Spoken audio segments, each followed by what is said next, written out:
श्री शिवाय नमस्तुभ्यम दोस्तों, जैसा कि आप सब जानते हो 15 फरवरी को है गुरुवार का दिन। और गुरुवार का दिन जो होता है भगवान नारायण को समर्पित होता है, भगवान विष्णु को समर्पित होता है।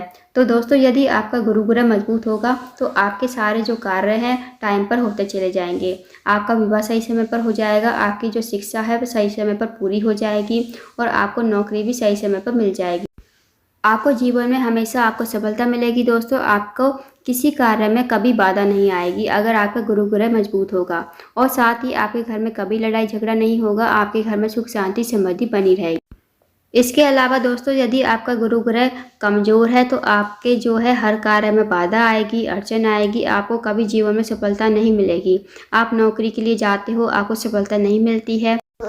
और दोस्तों, आपके घर में हमेशा लड़ाई झगड़ा बना रहेगा, आपके घर में कभी सुख शांति समृद्धि नहीं रहेगी। तो दोस्तों, यदि आपके साथ भी ऐसा है तो पूज्य गुरु जी पतंजलि मिश्रा जी ने कुछ विशेष उपाय बताए हैं जो आपको गुरुवार के दिन करने हैं। इन उपाय को करने से आपका जो गुरु ग्रह है वो मजबूत होगा, साथ ही आपके घर में कभी लड़ाई झगड़ा नहीं होगा।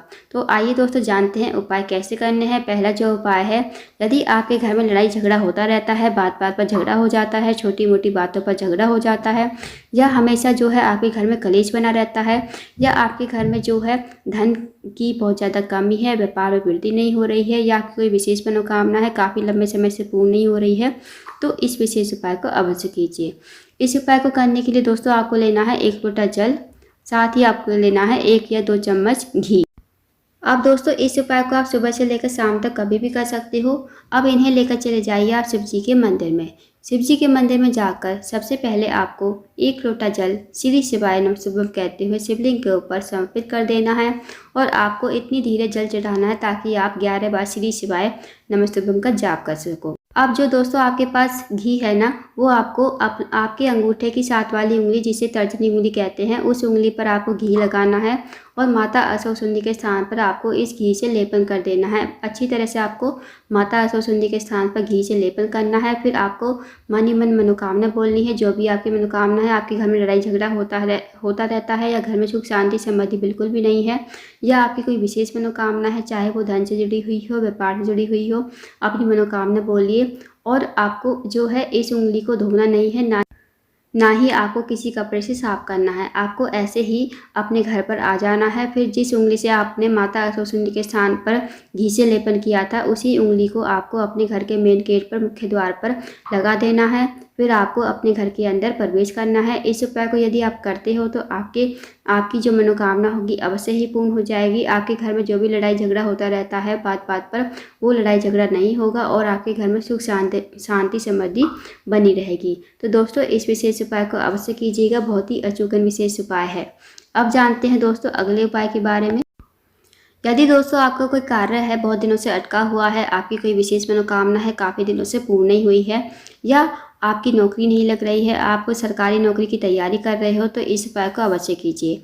इस उपाय को करने के लिए दोस्तों आपको लेना है 1 बेलपत्र, साथ ही दोस्तों आपको लेना है 1 लोटा जल और 1 चम्मच शहद आपको लेना है। इस उपाय को आप सुबह से लेकर शाम तक कभी भी कर सकते हो। अब इन्हें लेकर चले जाइए आप शिव जी के मंदिर में।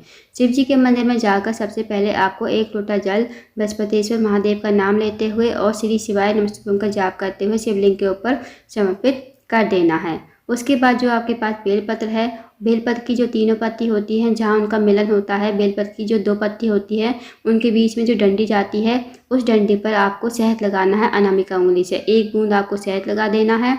उसके बाद इस बेलपत्र को आप अपने सीधे हाथ में लोगे और अपनी मनोकामना बोलोगे। जो भी आपकी मनोकामना है, चाहे धन से जुड़ी हुई हो, व्यापार से जुड़ी हुई हो, नौकरी नहीं लग रही हो, या आपके किसी कार्य में बाधा आ रही हो, आपकी कोई विशेष मनोकामना हो, तो मनोकामना कहिए और इस बेलपत्र को बृहस्पतिश्वर महादेव का नाम लेते हुए और श्री शिवाय नमस्तुभ्यम का जाप करते हुए आपको इस बेलपत्र को शिवलिंग के ऊपर समर्पित कर देना है।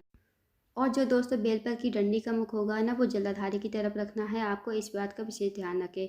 फिर आपको महादेव से प्रार्थना करनी है, अपनी मनोकामना दोबारा बोलनी है।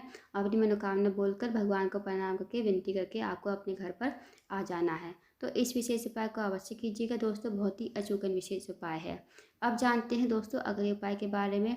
यदि कोई आपकी विशेष मनोकामना है, आपके जीवन में धन की बहुत ज़्यादा कमी है, व्यापार में वृद्धि नहीं हो रही है, या आप जो है आर्थिक समस्या से बहुत ज़्यादा परेशान हो, या आपका कोई कार्य अटका हुआ है, आपके विवाह में बाधा आ रही है, अड़चन आ रही है, तो इस विशेष उपाय को अवश्य कीजिए।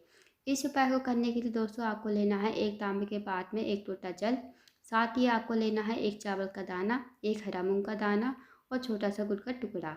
अब आपको देख लेना है कि जो आपने चावल का दाना लिया है और जो हरा मूंग का दाना लिया है वो कहीं से कटा वटा खंडित नहीं होना चाहिए, इस बात का विशेष ध्यान रखें। आप इस उपाय को सुबह से लेकर शाम तक कभी भी कर सकते हो।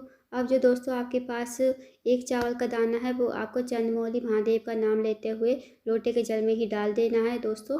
यदि हम चावल का उपाय करते हैं लोटे के जल में डालकर, तो ये जो हमारे जीवन में धन की कमी चल रही है, वो उस कमी को पूरा करने के लिए ये उपाय किया जाता है। तो आपको 1 चावल का दाना लोटे के जल में चंद्रमौली महादेव का नाम लेते हुए डाल देना है। उसके बाद हरा मूंग का दाना भी आपको लोटे के जल में ही डाल देना है। अब जो आपके पास गुड़ का छोटा सा टुकड़ा है, वो भी आपको बृहस्पतिश्वर महादेव का नाम लेते हुए आपको जल में ही डाल देना है। अब इस जल को आपको, इस लोटे को जो है आपको अपने हाथ में लेना है, अपनी मनोकामना बोलनी है, जो भी आपकी मनोकामना है, चाहे वो धन से जुड़ी हुई हो, व्यापार से जुड़ी हुई हो, या आपके विवाह में बाधा आ रही है, अड़चन आ रही है, जो भी आपकी मनोकामना है, मनोकामना कहिए। और इस जल को आपको धीरे धीरे श्री शिवाय नमस्तुभ्यम कहते हुए शिवलिंग के ऊपर, बृहस्पतिश्वर महादेव का स्मरण करते हुए शिवलिंग के ऊपर समर्पित कर देना है। और आपको जल जो है इतनी धीरे से चढ़ाना है ताकि आप 11 बार श्री शिवाय नमस्तुभ्यम का जाप कर सको, बृहस्पतिश्वर महादेव का स्मरण कर सको। उसके बाद आपको महादेव से प्रार्थना करनी है, दोबारा मनोकामना बोलनी है, फिर आपको भगवान को प्रणाम करके विनती करके आपको अपने घर पर आ जाना है। तो दोस्तों इस विशेष उपाय को भी अवश्य कीजिए, बहुत ही अचूक विशेष उपाय है। इस उपाय को करने से भी आपकी सारी मनोकामनाएं पूर्ण हो जाएंगी।